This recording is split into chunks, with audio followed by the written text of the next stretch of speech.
Welcome to Chillin' 101. We hope this video helps. You'll start by ensuring Docker Engine and Docker Compose are installed and running on your machine. Once done, verify versions with Docker version and Docker Compose version so you avoid mismatch issues later. Create your project directory, add a concise Docker file that defines base image, workdir, dependencies, and Docker ignore to keep builds small.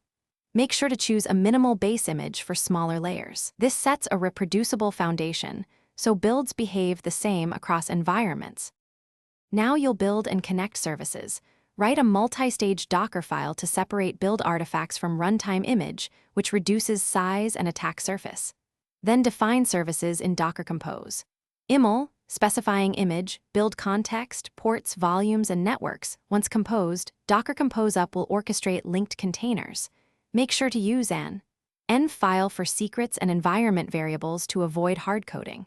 When you change code, rebuild with Docker Compose build, or use bind mounts during development. You'll finish by running Docker Compose Up build and validating service health checks and logs, test endpoints, and internal connectivity.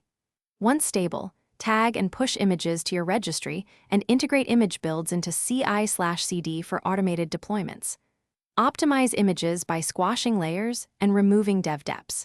If something breaks, don't panic. Inspect logs with Docker Compose logs, Docker Compose PS, and Docker execut to open a shell inside the container. Check port mappings and environment variables. Those are common root causes.